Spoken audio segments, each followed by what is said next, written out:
Benvinguts a una nova edició de les entrevistes On IA i avui ho fem parlant amb Jordi Pelegrí, Country Manager de Universal Robots tant a Portugal com a Espanya. Bon dia i benvingut també en aquest plató d'On IA, Jordi. Molt bon dia. Et tutejo, d'entrada? Sí, i tant. D'acord. Escolta, per qui no conegui encara Universal Robots, jo crec que teniu un titular que ràpidament us posa sobre el tauler, i és que la companyia, que és en aquest cas danesa, acaba recentment de tancar un acord amb NVIDIA per fer extensible el que seria la intel·ligència artificial a tots els processos de producció de les empreses. Unir-se amb els grans sempre en suma, no? I tant, i tant. Sí, nosaltres vam presentar el passat dia 7 de novembre aquí al The Factory a Barcelona l'acord que hem arribat a nivell global per comercialitzar uns equips que al final són uns controladors d'intel·ligència artificial que permeten l'automatització molt més fàcil de tota la indústria basada en robòtica. I, evidentment, amb aquest tipus d'associacions el que busquem també és la col·laboració entre empreses. Nosaltres ja som una gran corporació, però, evidentment, com comentaves, associar-te amb un partner com NVIDIA ens dona o ens reforça aquest posicionament per la línia de sortida que és ara la intel·ligència artificial dins de tot el sector productiu. Parlem molt ara d'intel·ligència artificial, però encara més ho hem fet durant totes aquestes últimes dècades de robòtica. Com van de la mà una amb l'altra i per què, per exemple, NVIDIA s'ha fixat amb Universal Robots, amb vosaltres? Doncs jo crec que és una evolució natural. És a dir, la robòtica, com comentes, porta els últims 40 anys evolucionant. Nosaltres ja vam ser una evolució dins de la robòtica. Com a empresa, Universal Robots, al final, és una evolució d'una robòtica col·laborativa, ja molt més amena, pensada per a petita i mitjana empresa, que pugui automatitzar processos, que no només siguin les grans indústries les que utilitzen els robots. I ara estem en una nova transició, que és ja pensar que la programació dels robots pot arribar a desaparèixer o a facilitar-se encara molt més. Que passem a una fase de passar a tenir una programació, una cosa farragosa a nivell de com se fa un procés amb un robot, a pensar que som un usuari d'un robot, és a dir, que podem ensenyar-li com es fa un procés. L'altre dia, en base a aquests ja nous algoritmes d'intel·ligència artificial, el que permeten és poder-li explicar, diríem, a un robot com ha de fer aquesta funció. Aquesta és la transició que hi ha ara amb la intel·ligència artificial. Educar-lo. Sí. D'acord. Més que educar-lo, al final el que li estem fent és ensenyar-li a base de com ho fa una persona, com ho faria el robot i automàticament que ell pugui fer aquell tipus de funcions. Aquí, per exemple, això evidentment, jo amb la presentació que vam fer l'altre dia a la jornada, vam posar un exemple.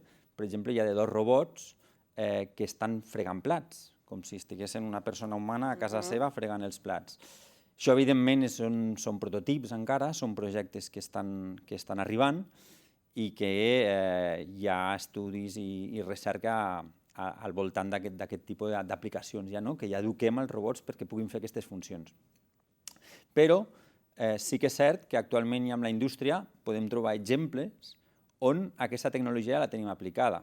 Doncs durant també la jornada que fèiem l'altre dia, nosaltres tenim, a part de NVIDIA, tenim un acord també més de col·laboració a nivell industrial amb Siemens i vam explicar també un cas d'una empresa catalana com és Bonària, on el seu picking de producte per a la venda online el fan de manera robotitzada utilitzant aquests algoritmes ja d'intel·ligència artificial. Per tant, Universal Robots també està en Bonària col·laborant a través dels seus serveis. Alguna marca més de referència en perspectiva sobretot catalana que estigueu col·laborant?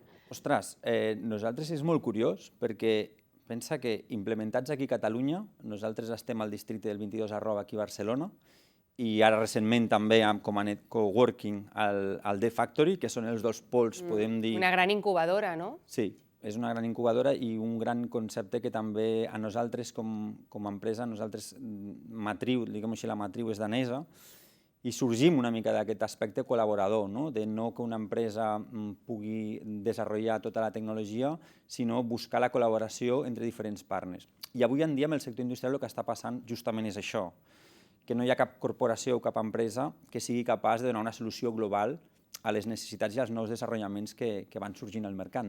Llavors el que necessites és buscar aquest networking i aquesta col·laboració entre empreses.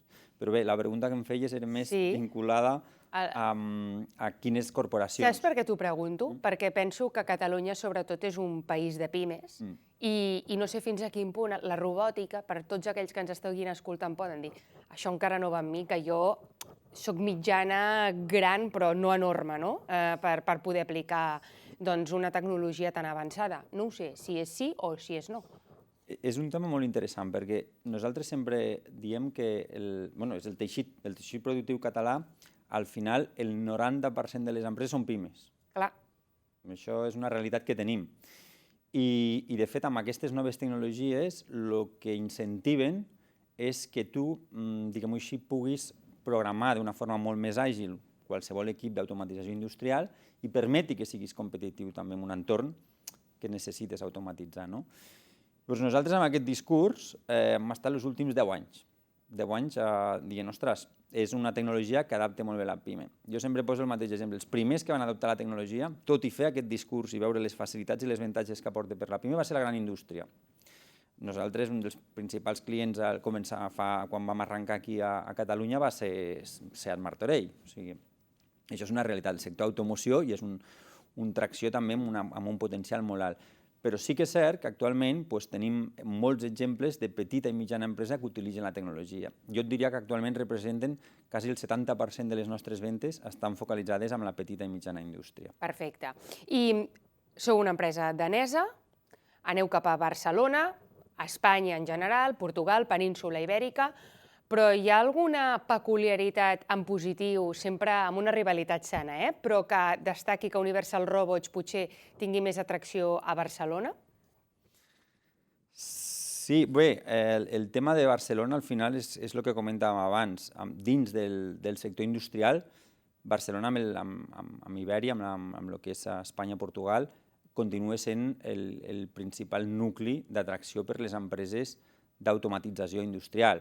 És a dir, no només Universal Robots, sinó que a nivell de robòtica, per exemple, penseu que els principals fabricants globals, la seu a Ibèria, està basada a Barcelona, pràcticament amb la seva totalitat. Barcelona o a Catalunya, podem dir, perquè és als voltants de l'àrea industrial de Barcelona. Llavors, això al final sí que no només amb la robòtica, sinó que amb intel·ligència artificial o d'altres tecnologies que ara mateix, per exemple, també amb el The Factory, amb l'empresa, amb la indústria 3D, d'impressió 3D, doncs hi ha moltes empreses que estan generant aquest nou networking dins de la robòtica. I Jordi, per acabar amb el tema més geogràfic, us uniu amb NVIDIA, naixeu a Dinamarca, la vostra expansió és internacional, però la base està a Europa. Com veieu la competició forta, sobretot amb els Estats Units i amb la Xina, òbviament? Nosaltres, actualment, nosaltres naixem com una empresa danesa, amb implementació també global, però actualment perteneixem a un grup ja americà. La seu de l'empresa també està als Estats Units i aquí també facilita el partenariat amb NVIDIA, perquè són dues empreses americanes. És una forma natural de transformar-se, veient com està el tauler, sobretot legislatiu, d'aquest vell continent? Nosaltres aquí a Europa, de fet, ja era el projecte de la indústria 4.0, que és un projecte que portem durant els últims 20 anys, que és amb la transformació del procés productiu. Diguem-ho així, Europa, nosaltres el que pensem és que necessitem reindustrialitzar-la, necessitem no perdre. I això ho vam veure molt amb el Covid, també, o en processos on han perdut el teixit aquest industrial i després el que provoca és que tenim mancances de determinats productes en moments clau. Actualment, les noves tecnologies el que ens permeten és fer-ho d'una manera molt més àgil, molt més fàcil i tenim el coneixement. De fet, tu abans em comentaves el tema de per què Catalunya. Nosaltres te diria que com a empresa no només tenim posicions localitzades aquí per desempenyar unes funcions a la península Ibèrica, sinó que són posicions globals, cada vegada més, perquè hi ha un pol d'atracció amb el que és Barcelona i Catalunya o això. Bé, a nivell d'Europa, nosaltres el que necessitem és aquesta reindustrialització i això és la indústria 4.0 i el que necessitem una mica fomentar amb aquest tipus de nova indústria que permeti el creixement de les petites. M'agrada que em treguis la indústria 4.0 perquè és un altre concepte que jo et volia comentar. En quin moment se situa la indústria 4.0? Fa tant temps que en congressos, en jornades especials, indústria 4.0, indústria 4.0, i ara ve la IA i aquest concepte no sé si s'integra, desapareix, o és que la gent mai l'ha arribat a entendre directament, el gran públic. Jo crec que sí, el que passa és que jo moltes vegades ho comentem, el tema aquest, perquè que parlem, com bé dius, que parlem d'indústria 4.0, portem els últims 20 anys, pràcticament. Sí, i sembla que no ha acabat de calar, eh? És cert, i és un concepte que Vencella, quan se va plantejar, això neix del govern alemà, al seu moment, justament per la reindustrialització d'Europa, i no perdre competitivitat amb Xina, en aquell moment ja començava a agafar pes, i als Estats Units. I han fet alguns avanços en aquest sentit. A Europa hi ha anat molt bé el programa aquest també i l'expansió del concepte d'indústria 4.0. El que passa és que Vencella el 2020, ja estem a l'any 2024. És a dir, el que necessitem ara és també fer aquesta transformació i sobretot pensar en això, amb les noves tecnologies, amb intel·ligència artificial, amb com formar els nous programadors de robots o usuaris ja dels robots. Nosaltres moltes vegades, en vez de pensar en programadors de robots, parlem d'usuaris de robots. Mira, justament ahir a les nostres instal·lacions aquí a Barcelona, però que ho fem a nivell tant d'Espanya com de Portugal, competicions per la formació professional en robòtica. Formar molts més talent que sàpiguen utilitzar aquestes noves tecnologies. Parlem amb la indústria del metall, petites empreses del metall. L'altre dia amb una empresa a Girona que no troben gent per fer processos de soldadura. La manca de talent professional és un llaç espectacular a casa nostra. Sí, i gent feines també que és normal. Estem parlant de feines que són molt, primera que són molt pesades, que ergonòmicament són complexes i que necessiten d'una adaptació també al segle XXI. Llavors, la robòtica el que ens permet és això, és canviar, és canviar els professionals que treballaven abans amb un equip de soldadura, amb una fàbrica paletitzant caixes, amb programadors de robots o persones que saben utilitzar aquestes màquines. I jo, escoltant-te, no sé si puc treure aquest titular i tu me'l compres. La intel·ligència artificial ajuda a humanitzar els robots? Mira, jo et faré el meu, si vols. Que nosaltres sí que és cert que jo crec que pots humanitzar-los, però jo et diria que per nosaltres el titular sempre és que volem crear un món que treballem amb robots i no com a robots. És a dir, nosaltres els robots, l'objectiu que tenen al final és ajudar la gent a que els seus processos siguin més fàcils. Ens obligues a pensar més, aleshores? I tant, i tant. O sigui, el ser humà, al final, el que necessitem és... Però també hi ha una part de la societat que no li facis pensar tant, i també és lícit, eh? Vull dir, no tots servim per això, eh? Sí, però al final el que necessitem és dedicar-nos a les parts més creatives o a les parts que realment poden portar un valor més afegit, ja pensant també en la part productiva. És a dir, quan parlem de guanyar productivitat, la major part de vegades estem parlant de processos que requereixen d'aquesta part més creativa o d'industrialització o de canvi de processos, no tant de moure una caixa o fer un procés purament repetitiu. Hi haurà una selecció darwiniana brutal, eh? De fet, això no és gens nou. De fet, moltes vegades també ho parlem. Si reviseu, per exemple, la pel·lícula Tiempos modernos de Charles Chaplin, ja explicava aquest concepte, que eren persones, i era una caricatura, mostrant persones en una fàbrica fent cada dia el mateix procés, coses que avui en dia encara estem fent i que realment segurament no té molt sentit. Per acabar de conèixer una mica millor Universal Robots, una darrera qüestió. La robòtica col·laborativa, que vosaltres anomeneu cobots o cubots. Si em pots explicar aquest concepte per acabar d'entendre millor la vostra funcionalitat? Això ha sigut una transició molt important.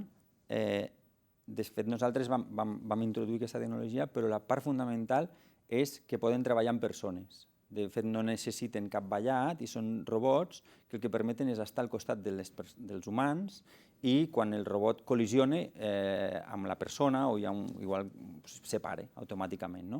Clar, això és una transformació molt gran perquè permet a qualsevol persona, sense tenir uns coneixements previs, tocar un robot, programar-lo, i si s'equivoca, doncs mira, tampoc passa res. O sigui, de fet, és el que et comentava abans de dir, la pregunta que em feies amb les pimes, no? O sigui, fer un procés industrial amb una pime, si no abans era com molt complex. Avui en dia el que ha provocat això és que qualsevol empresa pot dir, escolta, no, això ho podem fer, provem-ho, no? O, mira, que ja veràs com se fa, t'ho ensenyo i veràs com se fa. Jo poso moltes vegades l'exemple que, de fet, amb l'entorn industrial, moltes vegades els invents podem mirar coses passades per veure com són tecnologies presents, no?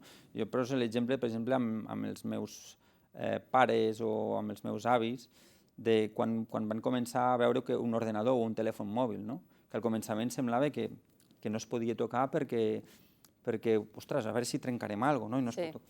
Avui en dia ja ho veiem com a usuaris i tothom, més o menys, o sigui, almenys les generacions ja, els boomers, que diem, no? Pues ja tenim això com a molt interioritzat, no?